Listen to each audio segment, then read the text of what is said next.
How would you grade Obama's job performance? I think history's going to remember President Obama well. I think when somebody writes history in 2050, they're going to say that every economic statistic in the fall of 2008 was worse than it had been in the fall of 1929, and that we had nothing like the Great Depression that followed 1929. And they're going to relate that to steps that President Obama took. I think they're going to look and they're going to say, what were some of the great structural challenges facing the American economy? America, when President Obama came in, had 50-some million people without health insurance and healthcare costs growing 3 to 4% a year faster than GDP. And when President Obama left office, more than half of the uninsured had been insured, and healthcare costs were growing only at the same rate as the rest of the economy. And was it all due to his policies? You can debate it, but a quite remarkable structural change had taken place. People are going to look and they're going to say that presidents have been talking about energy independence for 40 years. And when President Obama entered office, it seemed inconceivable for the United States. And when President Obama left office, oil was far less expensive for Americans than it had been in decades. And the prospect was there for the United States achieving energy independence. Is that all due to his policies? No, a huge amount of it is due to the fracking technologies that were developed while he was president. But presidents get blamed for things that happen while they're president, and so they get to take credit for some of the things that happen while they're president. I think people are going to look back at America and they're going to see that with all the problems, this was a period of substantially rising opportunity in the United States. That at the end of President Obama's term in office, life expectancy was greater for Hispanics than it was for white Americans. And that reflects a remarkable kind of inclusion in the society.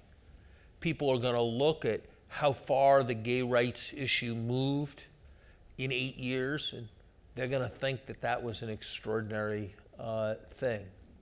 They're going to note the painful debates over race that have taken place towards the end of President Obama's term, but I think they're going to see that America turned in its approach to criminal justice and incarceration in a profoundly important way. And so I think they're going to look at what happened in the United States and they're going to see something a set of really quite profound changes that took place. I think in the international realm, it's all much less clear and it's more difficult to know or to make a judgment. My best guess is that President Obama will be remembered in a way that, interestingly, is rather similar to the way President Eisenhower is remembered. President Eisenhower is now regarded as one of our great presidents in foreign policy. The view was very different when he left office.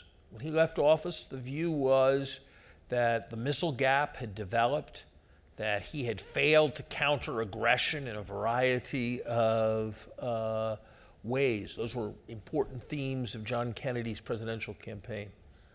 But I think when historians look back, they see that the Korean War was resolved, albeit imperfectly, and that there were many opportunities when President Eisenhower, if he had followed the clamor, would have taken steps that would have put the United States in a very dangerous place. I mean, the most extreme were the calls for preemptive war, but There was demands that the United States enter Vietnam. There were demands that the United States become involved in a variety of other struggles, and that he resisted that because he recognized that there were just limits to what we could do.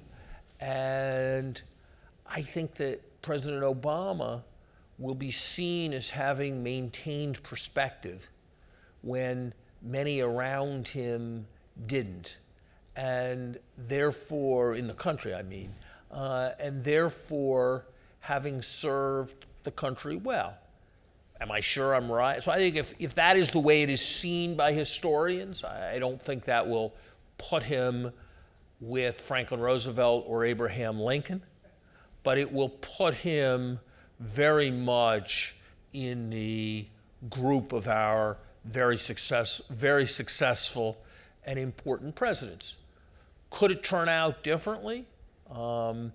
If it turns out that developments in the Middle East, to which we didn't respond as actively as many wanted, spiraled out of control in a way that threatened the world system, then obviously a historical judgment on President Obama will be much less favorable.